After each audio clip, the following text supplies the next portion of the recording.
ጸጋናይ አምላኽ አሉ ምሳና አይሓድግናን ይባርኽና ዕለት ዕለት ያብየና ጸጋናይ አምላኽ አሉ ምሳና አይገድፍናን ይባርኽና ጸጋን ሰላምን ናይ ጎይታ ናይ ኢየሱስ ክርስቶስ ምስ መንፈስኩም ይኹን ተኸታተልቲ ናይ ጸጋ ዘመን መጉቦት አገልግሎት ምሳኹም ዘለኹ ከምቲ ልሙድ ሓውኹም ዲያቆን ዮናስ ከም ፈሪጀር አምላኽ ጥምቀት ዝብል አርእስቲ ሒዝና ኣለና ብወዝቢ እግዚአብሔር አምላኽ ስለዝፈቐደ ሎሙን ብዛዕባኡ ክንዛረብ መፅእ ኣለኹ አምላኽና እግዚአብሔር ምስጢሩ ስለዝገልጸልና ነቲ ምስጢር ናይ ምስጢር ባለቤት ዝኾነ እግዚአብሔር አቀዲምና ክብርን አቦ ክብርን ምስጋናን አምልኾን ውዳሴን ንዑ ይኹን ለማ አንተ ድማ ሕቶ ንአጥማቅያን ይዘለኒ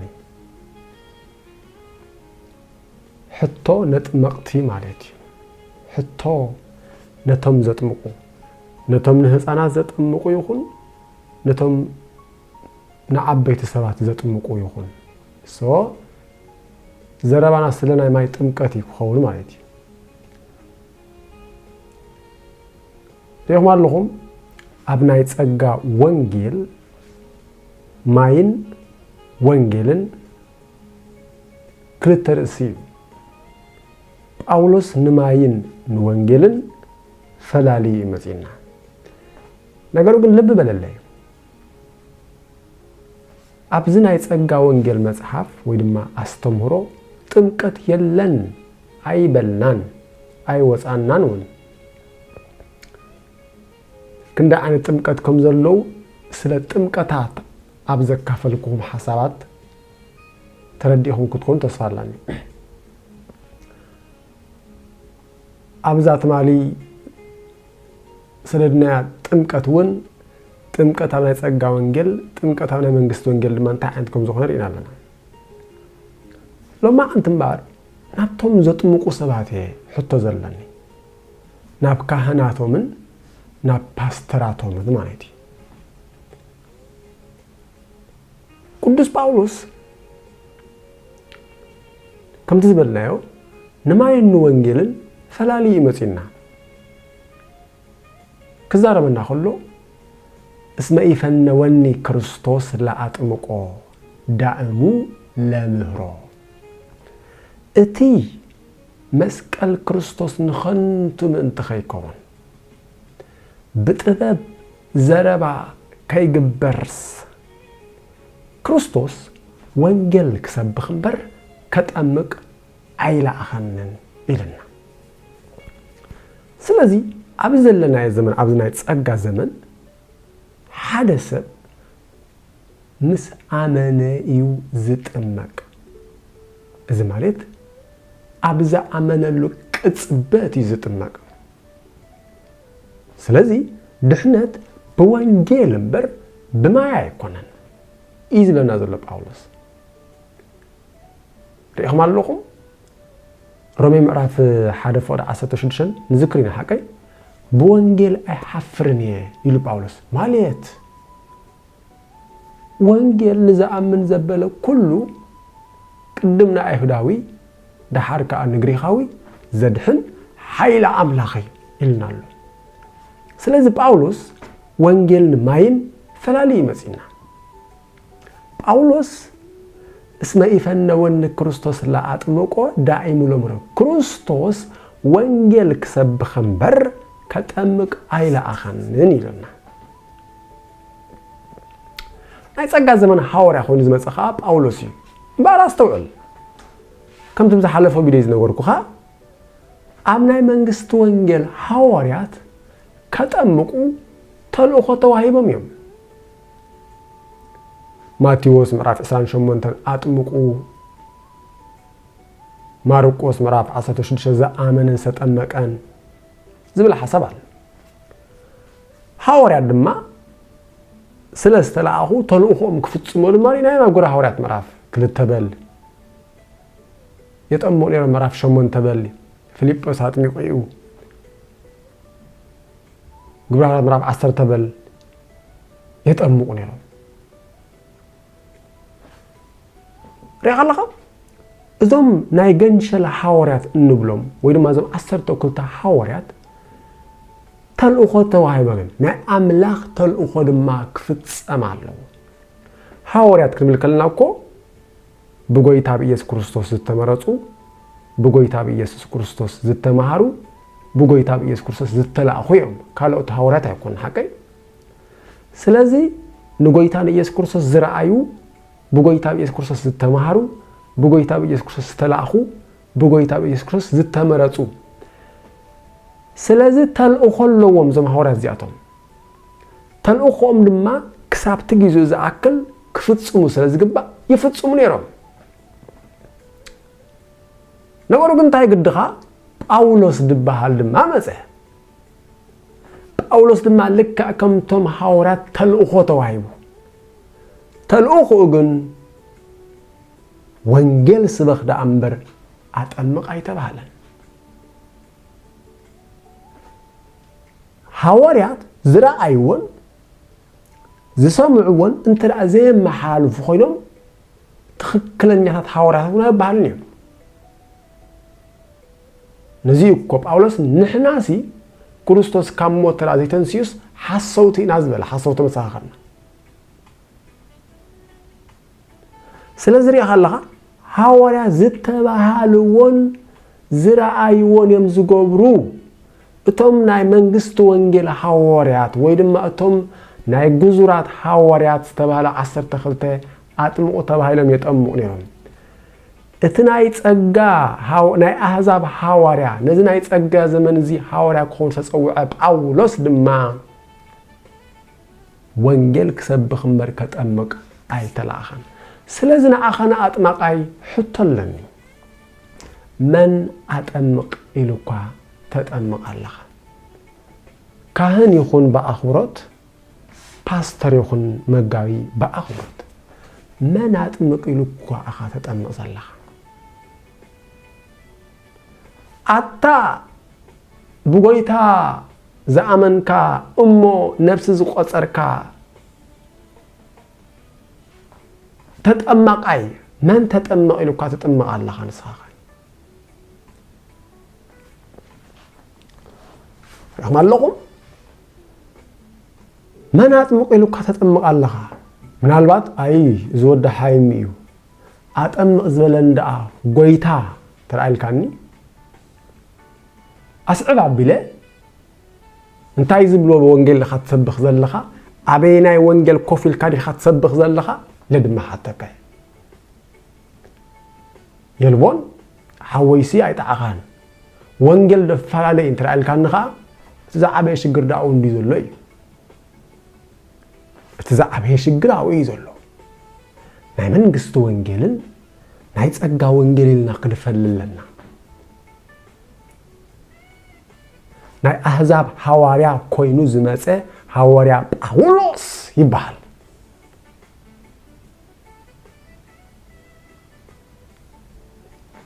ሐዋርያ ጳውሎስ ስለዚህ ናይ ጸጋ ወንጌል ዝባል እዚ ናይ ጸጋ ወንጌል ተሰብኽት ዳሃሊኻ ናይ ማይ ጥምቀት ጽንጽልታውን የብሉን ጨንኡ ኸነሽቱ የለን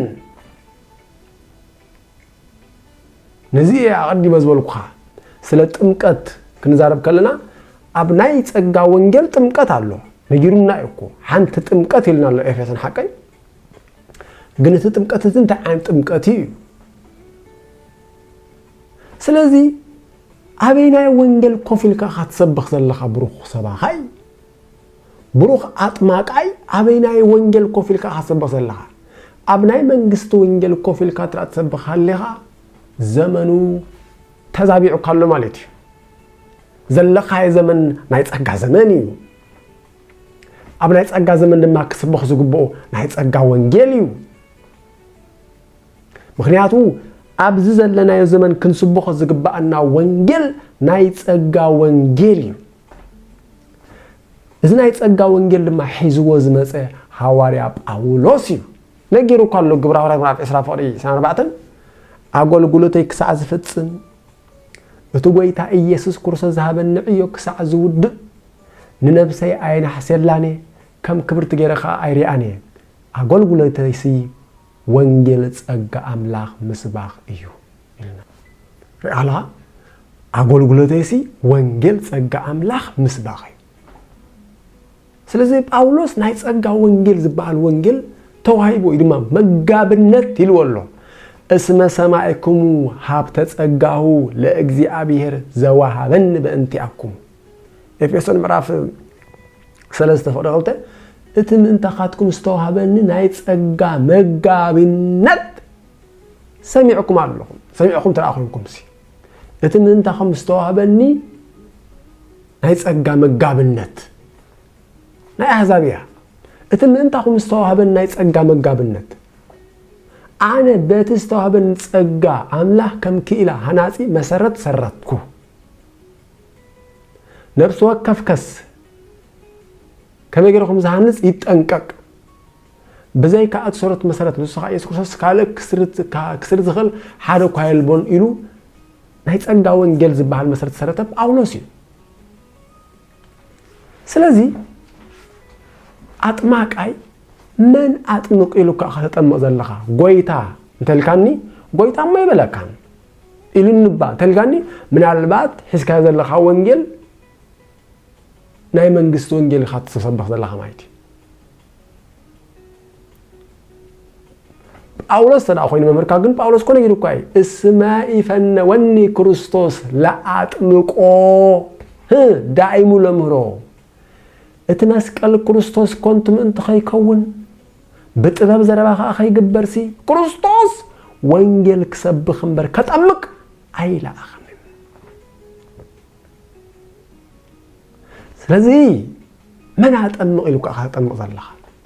ኣብዚ ዘለና ዘመን ኣብዚ ናይ ጸጋ ዘመን ናይ ማይ ጥምቀት ዝበሃል የልቦን ንህፃን ይኹን ንዓብ ይኹን ريخم علىهم نزينا مبارح جي اتم كتم مهارو ترليو ولا حدا يخون سوق الكا ختم مهار زي لك هذا الله من البعد ጳውሎስ እኮሞ አጥሚቂው ክትለን ተኸለ ኸትኹን ወይ ጳውሎስ ከም ዘጥመቆሞ አይከሕደካኒ ግን ብሩኽ ሓወይ ጳውሎስ ዝገበሮ እዝገብር ዘለኹን ተራእልካኒ ጳውሎስ ዝገበሮ ኩሉ ክትገብር ኣለካ ጳውሎስ አጥሚቁ ጥራሕ አይኮነን ያ ጳውሎስ አጥሚቁ ጥራሕ አይኮነን ጳውሎስ ገዚሩ ድማ እዩ እሞ ግዝረት ውን ተጠቀመሉ ጳውሎስ በዓል ውን የብዕል ነሪ እዩ እሞ ነቶም በዓል ዘብዕል ሕዋት ውን አይትቃወሞም ትኽክል ዘለው ጳውሎስ መብፅዓ መባፅዓ ነሪ እዩ رؤسي الله سنيرو مبصع من مبصع بل ايتقاوم ጳውሎስ አጥሚቁ ጥራሕ አይኮነን ያ ረኸለኻ ጳውሎስ ዘጠመቀ ጳውሎስ ዝገዘረ ጳውሎስ በዓል ዘበዓለ ንምንታይ ግን ክርደእናሎ ቅዱስ ጳውሎስ ከምዚልናሎ በዓሉ ቀዳማይ ቆሮንቶስ ምዕራፍ 9 ከፈዲ 19 خمس ይብል አነ ካብ ኩሉ ሓራ ከለኹ ንብዙሓት ምእንቲ ከርብሕ ንርእሰይ ባርያ ኩርስ ባርያ ሁላቶም ገበርኩ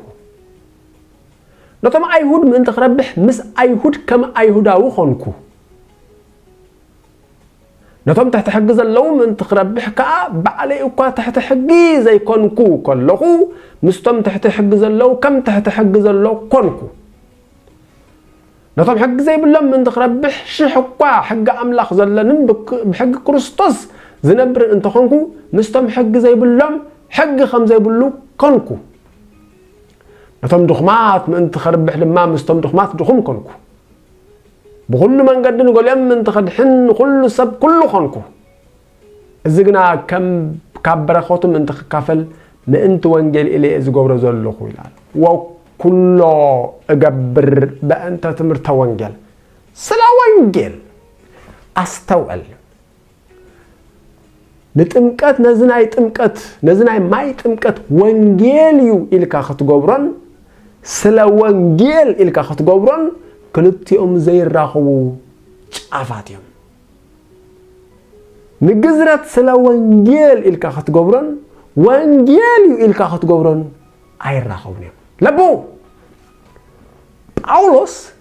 نتبيته سوكو اب غبر حورات انت غزرو سلا وانجيليو اب غلاطيا گنتيتو وانجيلي إلهم كغزرو مسمصو نحنت سكندون كا ايتتصممنا من زبله ريخا نتميتو سلا وانجيل إلو غزيرو نتيتو گن اتم كاب يرسالم مسو سوليخم مسو احوات وانجيليو إلهم كغزر مسولو گن اي غزرون سلازي سلا وانجيل إلنا ان غبرن اتناغر اتنغور زلنا نغر وانجيليو إلنا كنغورو خلنان زلوم فلي ايرخومني سلازم بار باولوس اطميقي امو انا خطمقه يطمق الخنت الكاني بل باولوس غزيرو يمون سخاون غزر نغزرت كم دحنا تقبلوا مدحنات كم كريستياناو ساعات تقبلوا نغزرت باولوس اطميقي امو انا خا يطمق الله خطمق انت الكاني بل باولوس ون بعل يبعل نري امو بسخاون بعل علتهم بعل زبعلو سبا دما ايتقاومم الله باولوس ግን انت اطمقه نغير كايو انا وانجل كسبخ مر كطمق ايتلاخون يلكاي باولوس ግን انت غزره بغزرت منم دحنت كم زي لخ انا غير كاي باولوس ግን بعل انت بعله كم بعل بعلات ناس اخذكم كم زلك انا غير كاي سلازي لبو باولوس زبلو دابر باولوس زغبرمو كتغبر ايكون كذلك باولوس عمل اختات زم حلال فوقات كبزلك كاب رومي كساب فيليمون ازلو ناي حواريات مصحف غبره حواريات ترانزيشن بارادينا نبلو خنصنو خلنا يا ناي مسغاغر زمن سلازنبرت زمنتي اب ناي مسغاغر زمن كوينكا دوكترين ايتكلن سلازري خالخا باولوس زبلكا دا اخت غبر يزلك امبر باولوس بزغوبر از خيتلكا گن فحك بلكاي سلازي اطماقاي من اطمقيلوكا تطمق الله نصر ملسي دلو خابسي انا دخم حوها بعد ما انت راد في اخن ما انا دخم ودخا نصر ملسي ازدلدل خبونت من اطمقيلوكا تطمق الله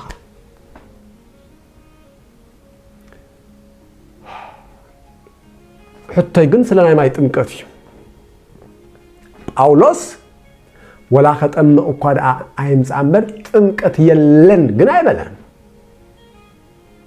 احنا هو ناي باولوس تمهارو سلازخنا ناي ما يتمقت يلن دالن زلنا امبر تمقت غن يلن يبلن سب ابز امن لو قصمت كدحن يخل دالن زلنا امبر تمقت يلن يبلن سلا تمقت ابتم تمقتات زبل فيديو اخر كاتملكت تلازي تخاتلك شدش عين تمقت كم زلورينا لنا ناي ماي تمقت ناي منفس تمقت ناي حو تمقت ناي مكرا تمقت ناي متحبار تمقت ناي اكال تمقت إلنا لنا إذن أكال تمقت زبحال دما أبزناي تصقا زمن زلو بناي تصقا وانجل تستمحال لفة تمقتي سلازي تمقتو كله ناي ماي تمقت جن يلن حدا سب هسان كله دي خطمق زقبو ولا مسقبو زلكا نيركامو مسقبو زخونه هسان كله ناي ماي طمقت انت دا خوين حطوخا يلبون مسقبو زخونه هسان كله نغورو كن حطوخا ام ناي ماي طمقت دا خويني ناي ماي طمقت زبحال يلبون كترد انت دا خيلكا گن اسي زغودللنن استحابعنن كلس لزخال نابتي نا اكال طمقت نبلو گن قسيلنا سلازنمص من يزطمق كرينا ጸጋን ሰላምን ናይ ጎይታና ኢየሱስ ክርስቶስ ምስ መንፈስኩም ይሁን ሰላም